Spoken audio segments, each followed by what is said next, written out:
Knock, knock. Hi. Hi. We're just seeing what's going on here. This is the local salon. Yes, the local salon. Awesome. We're doing some creatives, so Yeah. Oh, fantastic. pulling talents, photographer, makeup artist, and model, and we're just going to try and take some photos. Good. It's such a good spot to do it. Yeah, beautiful. What are we doing next? Well, we were sort of doing the same, but I don't think it'll be as beautiful.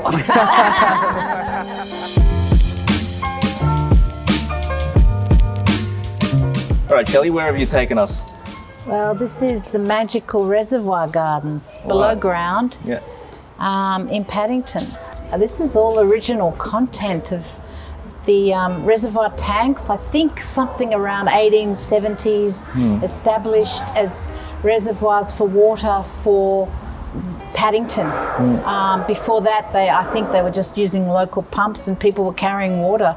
Now it's a public venue. There's usually chairs around. You can just use the space.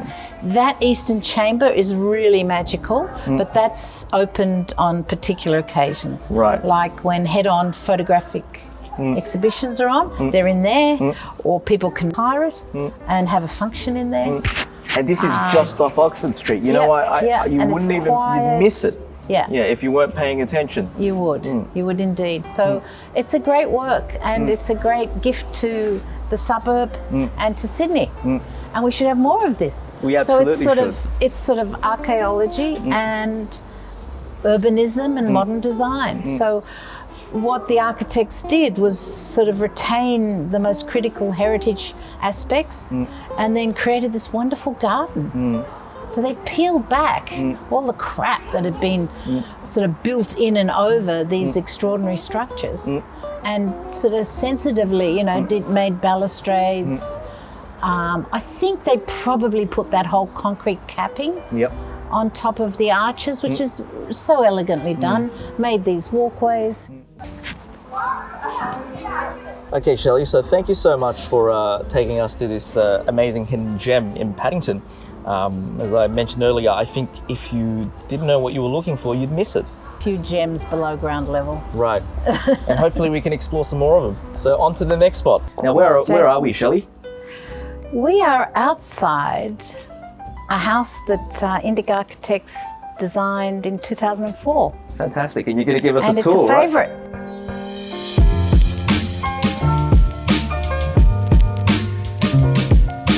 Okay, so Shelley, why don't you tell me a little bit about this house? How did it come about?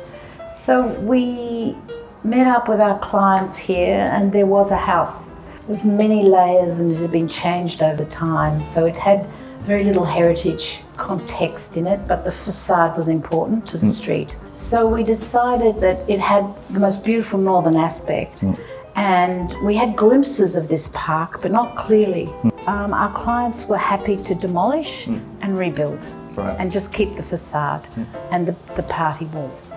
Now, this type of sort of house, it's very common within Paddington. It's a terrace house. Yeah. I think it's about maybe 4 or 5 metres wide. Yeah, it's just 4. 4 metres. Yeah, which means once you put your stair in, you've got 3 metres of living area, which is narrow.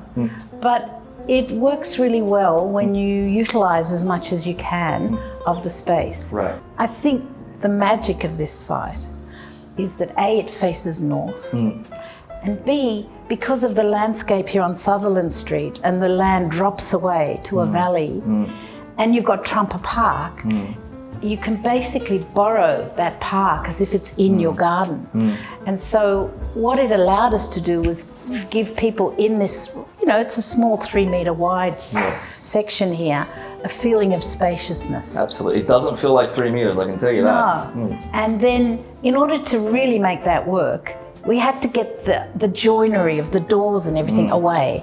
So we explored the idea of the tilted door, which is this sort of common garage door, but they make them in with glazing or to whatever you want. So that's how we basically allowed this level and all the levels to open up to the north and just bring the landscape in. And of course we had the best clients who were happy to explore that idea. Yeah. It's not the easiest door to open, but it's become part of their lifestyle. Why don't we go for a walk, Shelley? All right. Let's do it. Yeah. So here we are at this amazing outdoor terrace right now, and I've just noticed something, guys.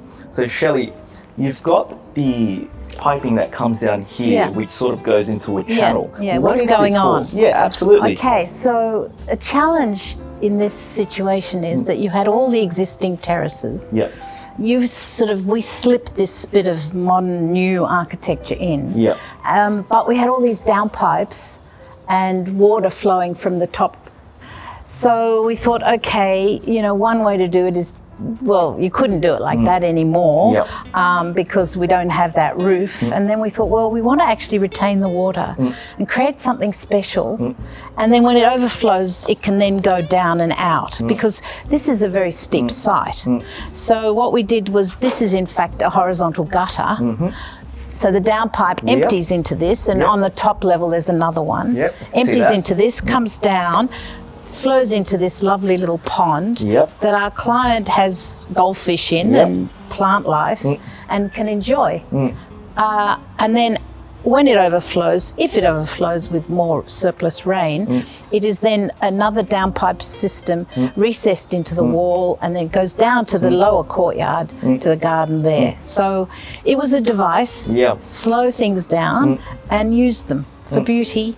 Absolutely, it looks And absolutely retention. amazing. And the fact that it actually flows into this pond, I think it's just... It was a good idea. It's stellar, shall we say. Yeah. Well, So where are we now, Shelley?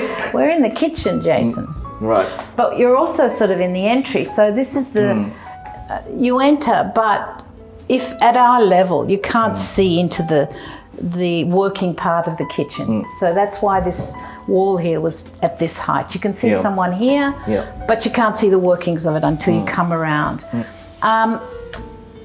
It was pretty critical to try to use as much space as possible for storage and functionality. So we used the stair space, under the stair space, which I really learnt from Japan and traveling in Japan.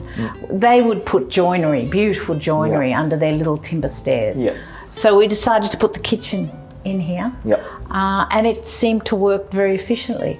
So that the client could sort of be in the kitchen but talk to friends who were coming through or sort of sitting at the table there. So that really is a sort of dining living room. It works in two ways. There is a more sort of contained living room downstairs. I can totally see that happening. I mean, if I'm making any food here, I can see who's coming in and I can have a chat. It works. It and does. then the timber, the way we worked with timber here was that the timber is the joinery and it also became the sort of the way of concealing surfaces.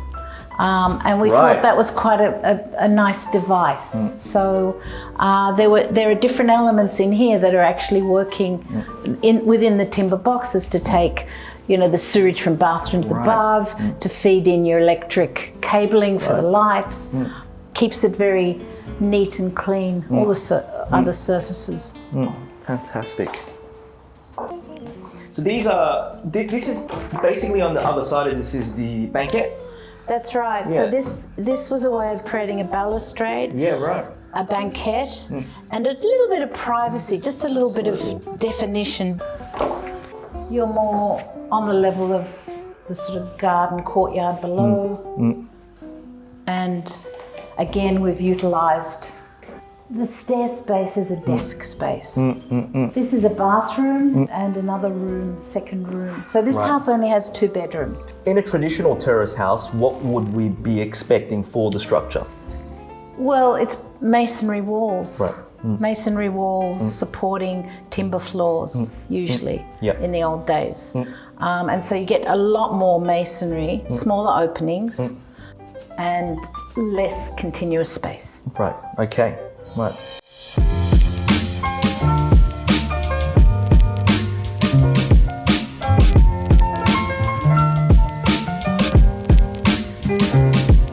So we've reached the summit of the house, Shelley, and it's amazing to still have this view here that's almost replicated on each and every single floor.